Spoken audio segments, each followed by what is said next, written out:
वैभव श्रीवास्तव, आपने सब लोगों को सुना बहुत गौर से। अब आप बोलिए, आप भी इंडिया गठबंधन का हिस्सा हैं। कल आपके सांसद भी सड़क पर थे, संजय सिंह, रात को डिनर पार्टी में भी शामिल हो गए। आप इस मुद्दे पर विपक्ष के साथ उसे मजबूती दे रहे हैं। जी मकसूद जी, सबसे पहले आपको नमस्कार, सभी दर्शकों को नमस्कार। मकसूद भाई, ये जो एसआईआर का मुद्दा है और इसे एसआईआर का मुद्दे से बढ़ के मैं कहूँगा, ये जो वोटर फ्रॉड मैनेजमेंट जो कि भारतीय जनता पार्टी और चुनाव आयोग के द्वारा चलाया जा रहा है, ये किसी पार्टी विशेष का मुद्दा नहीं है। ये पक्ष विपक्ष का मुद्दा भी नहीं है, कांग्रेस बीजेपी का, आम आदमी पार्टी का मुद्दा नहीं है। ये डेमोक्रेसी की आत्मा को बचाए रखने का मुद्दा है। मैं आपको याद दिलाना चाहूंगा, सेम टू सेम फर्जीवाड़ा इलेक्टोरल बॉन्ड के केस में किया गया था। किस तरह से इलेक्टोरल बॉन्ड में ब्लैक मनी व्हाइट मनी में बीजेपी की कन्वर्ट हो जाए, पूरी की पूरी प्रक्रिया चलाई गई एसबीआई की तरफ से, चुनाव आयोग, भारतीय जनता पार्टी की तरफ से। लेकिन जब वो मामला सुप्रीम कोर्ट में पहुंचा, भारतीय जनता पार्टी एक्सपोज हुई और इन्होंने अपनी एक्सटॉर्शन डिपार्टमेंट से लोगों पे तमंचा रख रख के इन्होंने चुनाव इलेक्टोरल बॉन्ड में पैसा लिया हुआ है। तो भारतीय जनता पार्टी ने जिस तरह से चुनाव आयोग की गरिमा को गिराया है, ये साफ हुआ इलेक्टोरल बॉन्ड के केस में।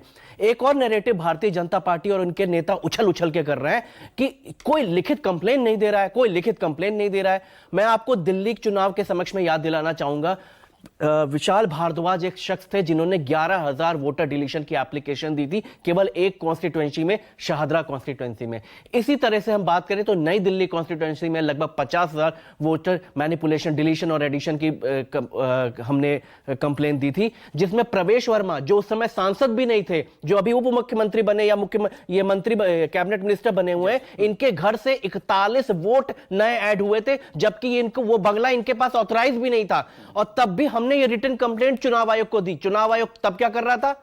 चुनाव आयोग ये जो बार बार भी दी थी 2022 ये बार चुनावों में हलफनामे के साथ, उन्होंने 17,000 बताया था कि 17,000 एफिडेविट समाजवादी पार्टी ने भी दी थी। तो चुनाव आयोग और भारतीय जनता पार्टी खेलना ना शुरू करें। चुनाव आयोग की सारी स्क्रिप्ट भारतीय जनता पार्टी के हेडक्वार्टर से आ रही है और चुनाव आयोग जिस तरह से आत्मा को, डेमोक्रेसी की आत्मा को खत्म कर रहा है, यह देश में आने वाले सरकारें आएंगी, सरकारें जाएंगी। अरे अटल जी का भाषण तो सुन लेते भारतीय जनता पार्टी वालों, और मोदी जी के इतना ये लोग चुनाव आयोग पे, ये मेरे पास वीडियो है 2014 की, मोदी जी चिल्ला कर चलाएगा, भी वक्त नहीं मैं चिल्ला कर चुनाव आयोग को बोलने हैं कि निष्पक्ष नहीं है चुनाव आयोग, वोटर विजय शर्मा जी जवाब दे दीजिए वैभव के सवालों का। जीवीएल नरसिंहा राव ने तो बुक लिखी हुई है कि ईवीएम हटा देना चाहिए। मैं तथ्य के आधार पर बताना चाहता हूँ, ये वैभव जी ने कुछ बातें रखी हैं, जरा मैं वीडियो तो नहीं दिखाऊंगा, टाइम नहीं है। एक चंद्रा नाम की महिला दिल्ली की चीफ मिनिस्टर और केजरीवाल जी कहते हैं देखिए ये फर्जी, इनकी वोट काट दी गई है। वो टीवी के ऊपर आके बोलती है कि मेरी आज तक कोई वोट नहीं कटी।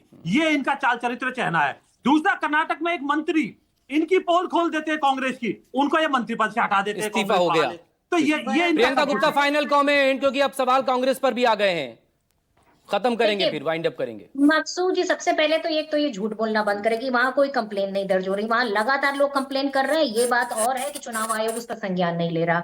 और आप ये बताइए कि जिस बिहार में 10 लाख लोग बाढ़ से ग्रसित हैं, वो कहाँ तैर के जाएंगे चुनाव आयोग के ऑफिस और कहेंगे ये हमारा डॉक्यूमेंट, आप हमारा नाम क्यों काट रहे हैं? बेशर्मी की तो इंतहा तब होती है कि वहां पर गंगा नदी, कोसी नदी, सोन नदी, महानंदा अपने उफान पर बैठी हुई है और लोग वहां पर राहत कार्यों के लिए तक रहे हैं, लोगों का सरकार से मदद चाह रहे हैं। बहुत शुक्रिया सभी लोगों का। वक्त की कमी है, संसद में हंगामा हो रहा है, सड़क पर लड़ाई हो रही है, मामला सुप्रीम कोर्ट में भी है, सबसे कुछ देर बाद सुनवाई होगी, उस पर भी हमारी नजरें बनी रहेंगी। बहुत शुक्रिया आप सबका। आगे बढ़ने से पहले इस वक्त की हेडलाइन।